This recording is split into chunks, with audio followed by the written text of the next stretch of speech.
welcome to Relished. Happy day today. We are talking nutrition. We're talking all kinds of things today. But I'm Alli. I'm a nutritionist and a yoga teacher, and I'm here to talk to you every week about nutrition topics. So welcome to the show. I'm really excited because today we're going to talk about the 3 different kinds of yeast: nutritional yeast, brewer's yeast, and baker's yeast. We're going to make us. And we're also going to be making some bread at the end of the show. So, I just wanted to say that, let's see. Okay, then I'm just making sure that the chat is available. So, if you have any questions or comments during the show, please write them down below in the chat section. And I love when people have questions or comments or anything like that, so just let me know. I'll be checking it throughout the show today. So, let's talk the 3 different kinds of yeasts. I want to talk about nutritional yeast first. Well, actually, let's do a quick overview. Then we'll go into detail. So, nutritional yeast, quick overview, we'll talk about first. Nutritional yeast. It's an inactive form of yeast.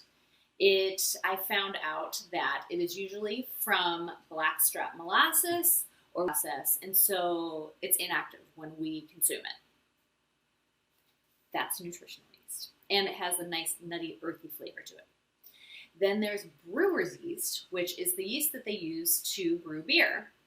And after the beer brewing process, and apparently all. And we also have baker's yeast, which is just kind of the traditional yeast that you're familiar with, that we use as a leavening agent to make bread or anything that needs to rise. So that's baker's yeast. So I'm sure about this at Trader Joe's, but I know that I've seen this in a lot of different places. So let's go into a little bit more detail about nutritional yeast. I'm probably going to talk about this one the most. Well, maybe not, but I use it the most. Well, and actually I use it. Okay, so nutritional yeast. There are 2 different kinds. There are fortified and there's unfortified. And most of the time it's going to be fortified. A lot of companies that sell nutritional yeast are adding some vitamins and minerals to it. So this one is a fortified example because it has B vitamins added to it, which is great. And you can find out what vitamins are added by looking at the ingredient list. So I'll just show you that really quickly. The ingredients say inactive nutritional yeast, and then it gives all the B vitamins that are added to it. So that's pretty cool. So this one has B3, B6, B1, folic acid, which is also a B vitamin, and vitamin B12. So this is a great food to consume, especially if you are vegetarian or vegan, because B12 is kind of hard to find if you're not eating meat. So if you are looking for a B12, a food with B12 in it, do nutritional yeast. And it's similar to the baker's yeast and the brewer's yeast, but it's not the same. It's not exactly the same. Baker's yeast is active. Nutritional yeast is inactive. Brewer's yeast is a byproduct of brewing, and nutritional yeast is grown intentionally for consumption. So let's talk about the nutrition information of nutritional yeast. So I think the name of the yeast is very fitting because it's good for you. It has a lot of nutritive value to it. So protein. Protein, there are 9 essential amino acids, and those make up different proteins. And they're called essential because our bodies can't make them. So we need to find sources. So meats always have most of the essential amino acids in them. So it's harder sometimes to find if you're eating a plant-based diet or a vegetarian diet. But you are in luck because nutritional yeast has all 9 essential amino acids, which is great. 1 tablespoon has 3 grams of protein, which it's pretty easy to eat a tablespoon of nutritional yeast. You can put it on popcorn. Today we're going to be making a sauce with it that's going to be delicious. It's going to be a cheese alternative to cheese sauce. So 1 tablespoon also has 1 gram of fiber, something. And it has the B vitamins, especially B12, which is important to us.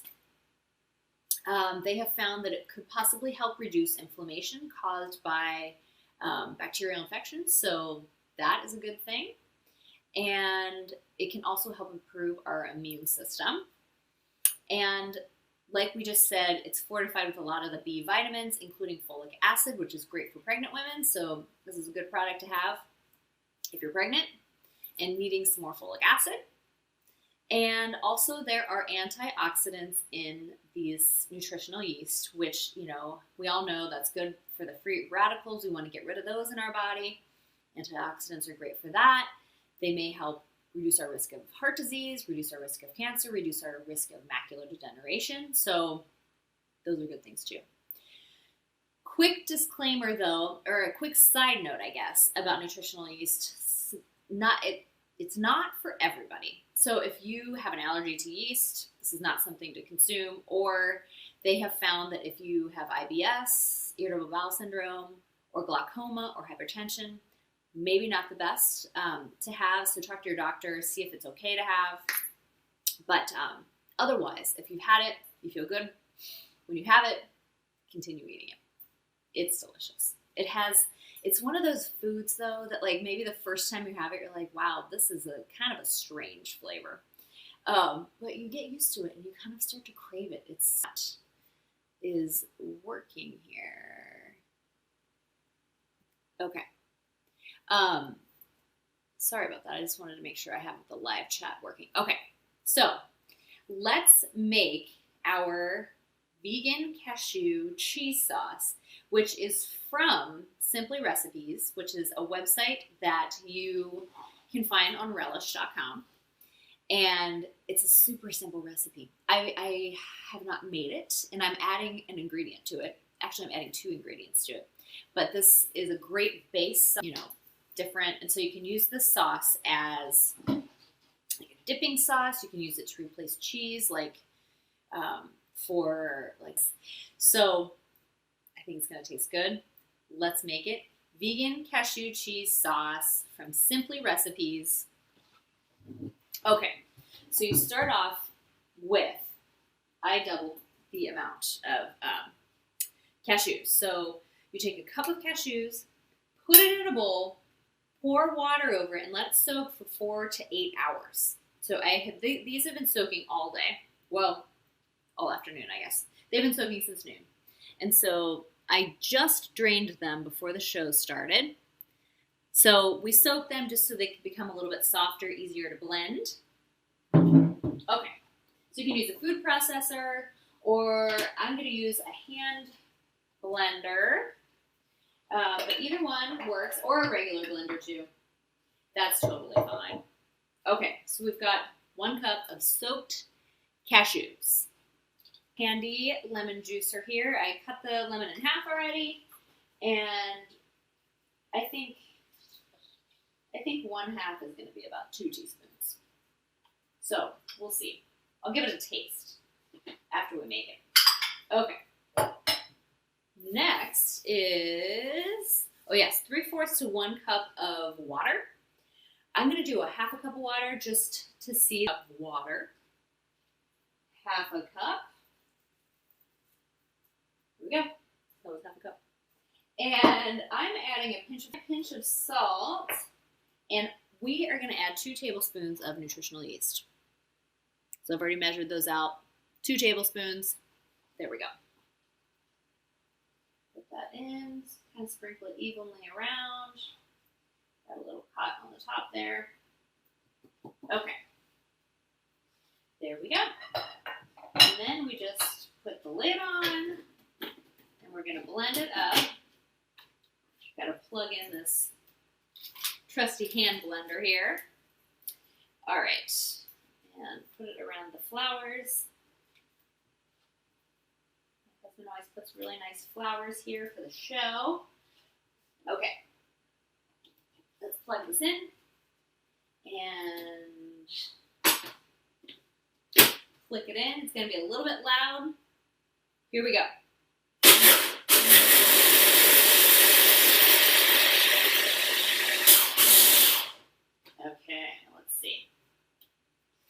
So different sites say different things about thickness. Some say it should be like the thickness of hummus. Some say it should be thinner. So this is kind of in between. So I did have...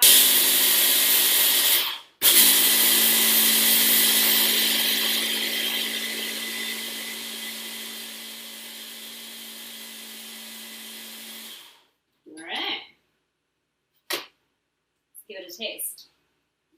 It is kind of the consistency of hummus, actually.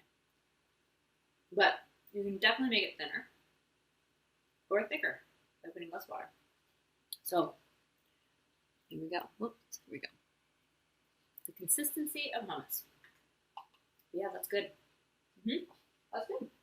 Okay. So that was vegan cashew cheese sauce made with nutritional yeast. But you can also put nutritional yeast on popcorn. Somebody that I know on Instagram said that her son puts it on everything. She said he puts it on sandwiches, on bagels, on eggs, on grilled cheese. I was like, ooh, I thought the grilled cheese sounded really good. Okay, so there we go. That's our first recipe. I'm going to move this tray out of the way. Just put it right here. Excuse me. Okay, so next is brewer's yeast, which as we just talked about, is a byproduct of brewing beer. And then the byproduct is then transformed into a supplement form.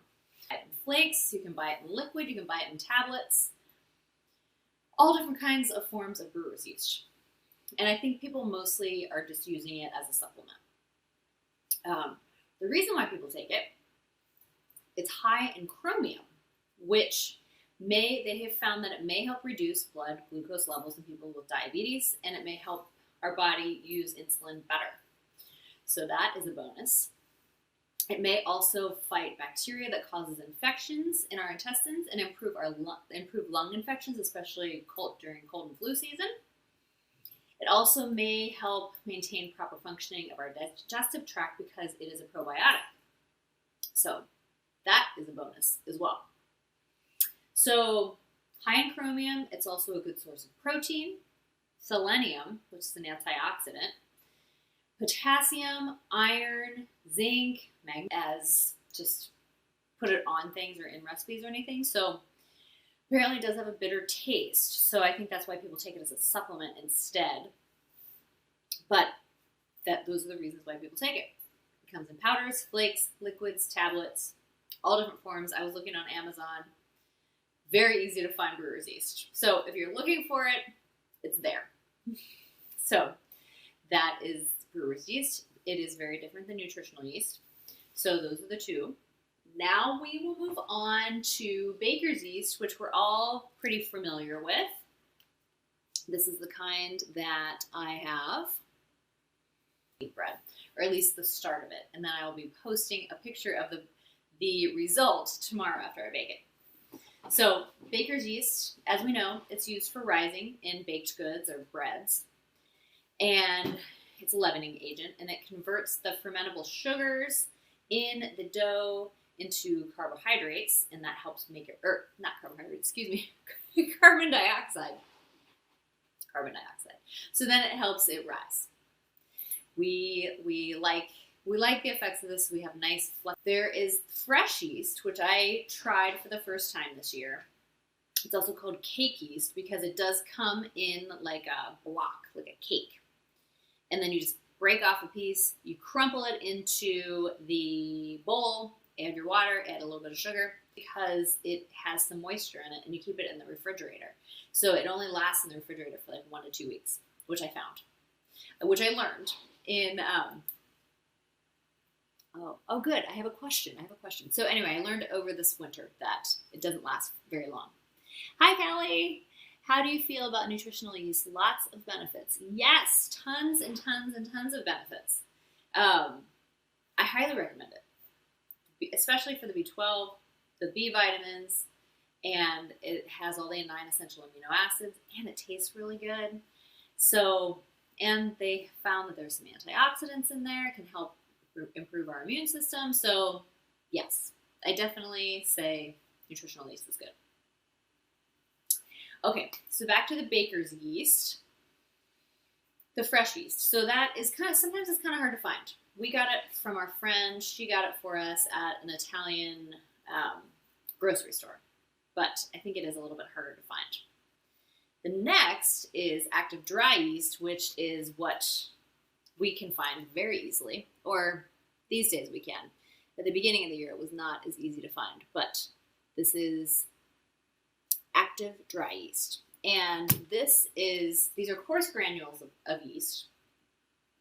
Actually, why don't I'll show you, see if you can really see. Hold on. It's always so hard. It's the opposite. There we go. So it's almost, which is pretty thin yeast, which is similar to active dry yeast, but it has more live cells. So that means it's more perishable. But one good thing about it is that it doesn't have to be rehydrated. So that's nice. So we've got fresh yeast, we've got active dry yeast, we've got instant yeast, and then we have rapid rise yeast, which is also a dry yeast. The granules are small. So that is another option. So you'll probably see, a lot of different kinds out there. Warm water and a little bit of sugar. And I forgot, I have to get the sugar. Small amount in recipes that you're not going to be getting a whole lot of the benefits from that, but a tablespoon, which that's a ton of yeast to use, and it has a gram of fat, 5 grams of carbs, 5 grams of protein, but we're using such a small amount. But it is a pretty even, so there's something, but yeah, it is such a small amount that you probably aren't going to be receiving a whole lot of the nutrition from. Together, it's called No Knead Bread. It's from the New York Times. I just use this recipe all the time because it's really good. And super, super easy. Super, super easy. Oh, so this is called No Knead Bread because I'm making it today, and then let it do its thing overnight. Then tomorrow morning, I'm kind of baking 4 minutes, and you've got bread. It's so easy. The amount of time it takes is a long time, but the amount of time you're actually doing something is very little. So 3.5 cups of flour. There we go. That's that. And then we've got our yeast. I have some more flour here just in case we need it. Okay. And for the sake of time, I'm not going to do that today in our show, but you can. But the recipe says you don't have to. Okay. And then the recipe calls for 2 teaspoons of salt, but I always just put 1. Because 2 teaspoons just seems like a lot. So you can do what you wish. But I'm going to do 1 teaspoon of salt. Kind of even in there. Okay. And then I warmed some water already. And that's 1.5 cups plus 2 tablespoons of water. And I think this should be okay. Not too hot. I warmed it a while ago. So this is 1 cup of water. Here we go. And another 1/2 cup plus 2 tablespoons. Okay. There we go. And then you just kind of mix it up. And I will post a picture of the results on my Instagram tomorrow. And so delicious. It's just very satisfying to have bread that you've made. Like working with yeast and making things rise is just kind of exciting. Okay. So yeah, the recipe, I think it says it forms into like a shaggy, okay. I'm going to shape it a little bit more, but there we go. I'll shape it into a little bit more of a ball. There we go. And that's it. I'm going to put a little bit of oil on it. Plastic wrap. That's it. That's it. That is it. Super easy. And then tomorrow morning, it will have risen, like, largely. It's never coming out of the bowl or anything, but it does rise, and it's just very exciting. So everybody in our household gets really excited when I make it. And then I usually make hummus or something. But now that I have this cheese sauce, we can dip the bread in that. And then I'll probably make some roasted garlic too, because we have a lot of garlic that from our garden. So roasted garlic is always something to put on the bread as well.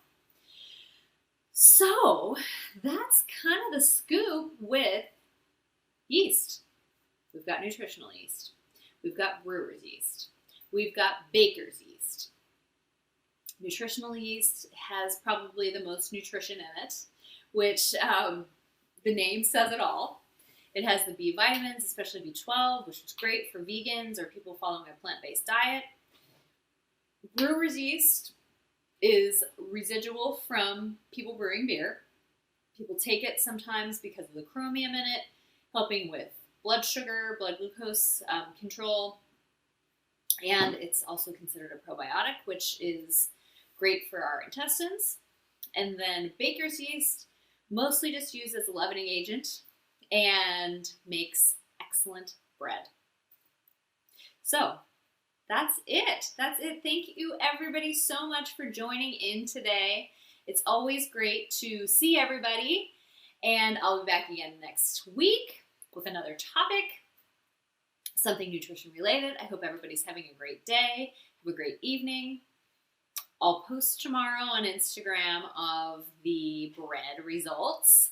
If you don't follow me already, it's Alli. It's at Alli Shircliffe, ALLISHIRCLIFF,